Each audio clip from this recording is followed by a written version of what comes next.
దురదృష్టకరమైన పరిస్థితి ఏంటంటే ఈ యొక్క ఎల్ఓసికి సంబంధించి చూసుకున్నా లేదంటే పిఓసికి సంబంధించి చూసుకున్నా కూడా ఇక్కడ భారత్ ఈ దాడి చేసినటువంటి నేపథ్యంలో ఇక్కడ ఉన్నటువంటి మన భారత్కి సంబంధించి చూసుకున్నా అలాగే పాకిస్తాన్కి సంబంధించి చూసుకున్నా ఏదైతే అక్కడ భద్రతకి సంబంధించినటువంటి అంశాలని కూడా పాకిస్తాన్ ఆర్మీ ఉల్లంఘించింది. పాకిస్తాన్ ఆర్మీ ఈ యొక్క దాడి జరిగినటువంటి నేపథ్యంలో అక్కడ విచక్షణ రహితంగా కాల్పులు జరిగేటువంటి సమయంలో దాదాపు 10 మంది అక్కడ ఉన్నటువంటి ఆ ప్రదేశంలో నివసించేటువంటి వ్యక్తులు కూడా చనిపోయినట్టు కూడా ఇప్పుడు దీనికి సంబంధించినటువంటి ఆర్మీ అయితే ఒక ప్రకటన అయితే చేస్తూ వచ్చింది. ఈ యొక్క సంబంధించి దాదాపు మొత్తం 10 మందికి పైగా చనిపోయారు. ఇంకా ఈ మృతులు కూడా పెరిగే అవకాశం ఉందంటూ కూడా మనకు తెలుస్తుంది. అయితే ఈ అంశాలన్నీ చూసుకున్నప్పుడు ఈ యొక్క ఉగ్రదాడికి సంబంధించి పాకిస్తాన్ మాత్రం ఖచ్చితంగా చర్యలు తీసుకునేందుకు కూడా కొంత టైం తీసుకోబోతుంది. లేదంటే వాళ్ళు కూడా ఖచ్చితంగా భారత్ మీద అటాక్ చేస్తారంటూ కూడా కొన్ని చర్చలు జరుగుతున్నాయి. ఎందుకంటే వాళ్ళు ఖచ్చితంగా ఉగ్రవాదానికి ప్రేరేపిస్తూ ఉగ్రవాదాన్ని సపోర్ట్ చేస్తూ వస్తున్నారు. గతంలో కూడా చాలాసార్లు పాకిస్తాన్ కూడా ఉగ్రవాదులకు సంబంధించి వాళ్ళు కూడా మాట్లాడుతూ వస్తున్నటువంటి నేపథ్యంలో ఇప్పుడు ఈ ఇష్యూకి సంబంధించి ఖచ్చితంగా 10 మంది ఎవరైతే సామాన్య వ్యక్తులు ఉన్నారో అక్కడ నివసించేటువంటి ప్రజలు ఎవరైతే ఉన్నారో అక్కడ విచక్షణారహితంగా పాకిస్తాన్కి సంబంధించిన వాళ్ళు కాల్పులు జరగడము ఈ 10 మంది చనిపోవడంతో కొంత పాకిస్తాన్ ఆర్మీ ఆ చర్యలను కూడా ఉల్లంఘించిందనేది కూడా చెప్తూ ఉన్నారు. సో ఖచ్చితంగా దానికి కూడా ప్రతీకారం తీర్చుకుంటామంటూ కూడా భారత ఆర్మీ కూడా చెప్తుంది. సో ఇలాంటి నేపథ్యంలో పాకిస్తాన్ బోర్డర్ నుంచి ఉన్నటువంటి రాష్ట్రాలు ఏవైతే ఉన్నాయో గుజరాత్ కావచ్చు, పంజాబ్ కావచ్చు, జమ్మూ కాశ్మీర్ కావచ్చు, అలాగే మిగతా ప్రాంతదేశాలకు సంబంధించి ఎల్ఓసికి సంబంధించి కావచ్చు, అలాగే పిఓసికి సంబంధించి ఉన్నటువంటి ప్రాంతాలన్నింటినీ కూడా పూర్తి స్థాయి రక్షణకి సంబంధించి కూడా కీలకంగా ఉండాలంటూ కూడా అమిత్ షా కూడా ఇప్పటికే దీనికి సంబంధించి ఒక ప్రకటన చేస్తున్నారు.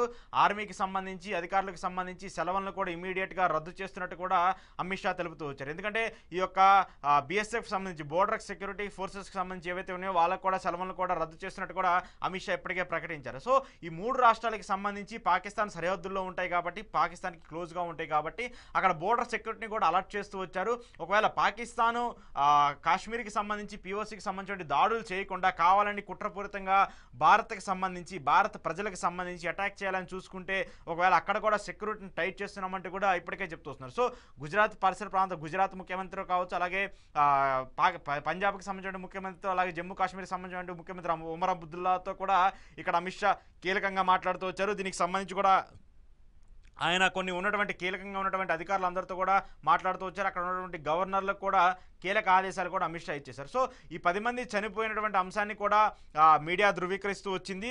కానీ దీనికి కూడా ఖచ్చితంగా చర్యలు తీసుకుంటామంటూ కూడా భారత ఆర్మీ కూడా గట్టిగానే సమాధానం చెప్తూ వస్తుంది. ఎందుకంటే అక్కడ కాల్పులు ఏదైతే ఉన్నాయో బోర్డర్కి సంబంధించిన కాల్పుల్ని ఉల్లంఘించకూడదనేది ఎప్పటి నుంచో ఒక చర్చ జరుగుతుంది.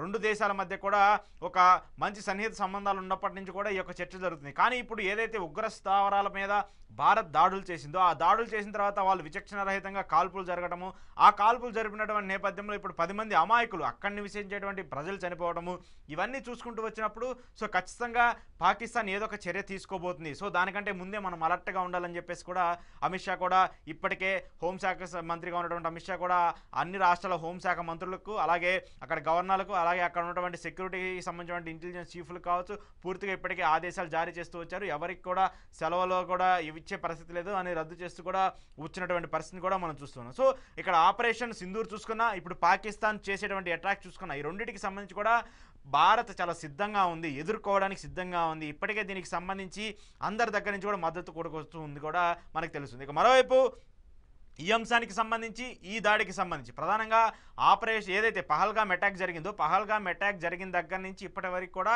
భారత్కి ప్రపంచంలో ఉన్నటువంటి అన్ని దేశాలు కూడా మద్దతు ఇస్తూ వస్తున్నాయి. అమెరికా కావచ్చు, రష్యా కావచ్చు, ఇజ్రాయెల్ కావచ్చు, ఉక్రెయిన్ కావచ్చు, ఇలా చైనా కావచ్చు. చైనాకి సంబంధించి చూసుకుపోయినా కూడా వాళ్ళు పాకిస్తాన్కి కొంత సపోర్ట్గా ఉన్నా కూడా కానీ ఎక్కడా కూడా ఈ దాడులు జరగకూడదు, ఈ యొక్క యుద్ధం జరగకూడదు అంటూ కూడా వాళ్ళు కొంత ఆశిస్తూ వచ్చారు. సో ప్రధానంగా అగ్రదేశాలుగా ఉన్నటువంటి అన్ని దేశాలు కూడా భారత్కి సపోర్ట్గా ఉంటూ వచ్చాయి, భారత్కి మద్దతుగా నిలుస్తూ వచ్చాయి. సో ఇలాంటి నేపథ్యంలో భారత్కి మద్దతుగా ఉన్నటువంటి నేపథ్యంలో ఈ దాడి పైన కూడా అన్ని దేశాలు కూడా